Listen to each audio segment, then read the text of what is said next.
بسم الله والصلاة والسلام على رسول الله. اللهم افتح لي أبواب رحمتك.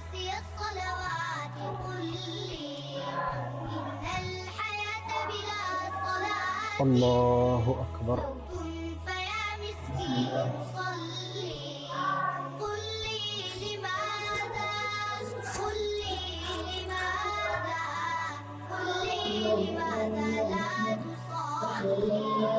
بالله ما ألهاك عنها أشغلت بالفاني rek bu fi dof yi muy def ñu ngi waaj a julli ñu ngi julli moom moom dagg julli mi foofu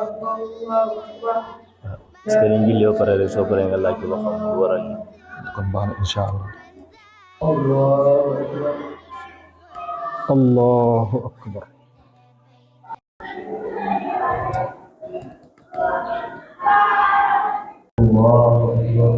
Allah.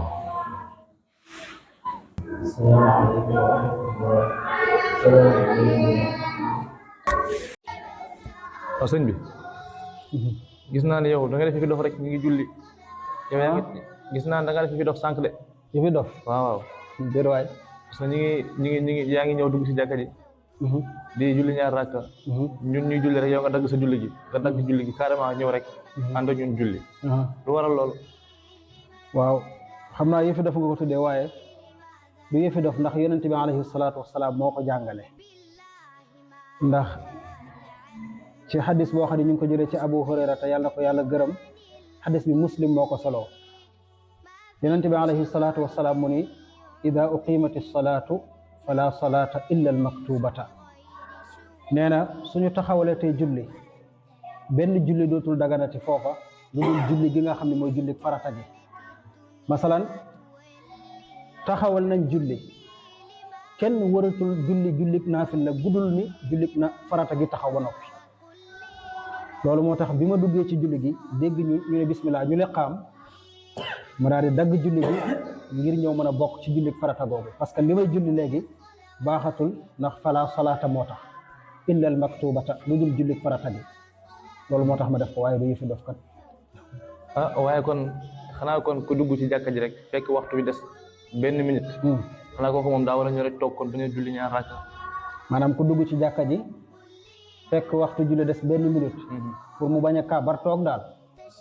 waaw xam nga masala nit bu duggee ci jàkka ci li yonent bi alayhi salaatu wasalaam jàngale mooy képp koo xam ne dugg na ci jàkka ci yéen bul toog mukk lu dul la ngaa julli ñaari rakk.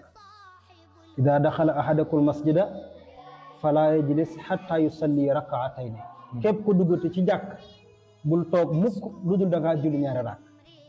kon yow mi dugg ci jàkk même bu dee benn minute a des ñu liqaam yow defal ndigalu yonent bi rek kàbbaral. mën na am nga kàbbar ñoom ñu yëg ñu kàbbar nga ñu may la nga julli su boobaa nga am tuyaaba ak tuyaabay jëfe ndigalu yonent bi. suñu la bàyyiwul xel ba ni bismillah daal di liqaam yow nga dagg julli gi fekk leen ci julli farata gi ndax loola mooy farata ci jamono jooja. loolu mooy ndigal li mooy duggal ci farata gi te bàyyi naafila gi. kon boo duggee ci jàkk yow amuloo benn sañ-sañu toog parce que loolu du ndigal gi mooy julli ñaari rakk. léegi nag boo kàbbaree ñu liqaam beneen ndigal ñëwaat na ban la mooy farata taxaw na bàyyi naafila gi duggal ci farata gi comprendre nga. ok noonu la. waaw kon kay xanaa tamit boo ñëwee si jumaa ji fekk imaam moom xutba na bay bëgg a pare mu wóor na imaam moom bala ngaa julli ñaar rakka moom mu taxawal julli gi kon moom kooku moom nu mu war a def. maanaam damaa dugg ci jumaa ji imaam bi xutba bay waaj a noppi waaw su boobaa moom wóor na ma ni julli xaju fi su boobaa kon la gën a wér mooy boo ñëwee taxawal bul toog parce que boo duggee rek toog rek maanaam ñàkk ngaa jëfee ndigalu yonent bi te dafa woon boo duggee ci jàkka bul toog mukk lu dul da ngaa julli ñaari raak. kon ajuma jot na imaam xutba bay toll ci jeexal nga dugg taxawal noonu xaar tombeeg imaam pare na nga dugg ak moom ci julli farata gi ndax foofu moom wóor nañ ni boo kàbbaree da nga dagg julli kon jërul kàbbar taxawal rek bul toog noonu lañ koy defee. macha allah ok jërëjëf Oustaz. wallahu taala alam jërëjëf.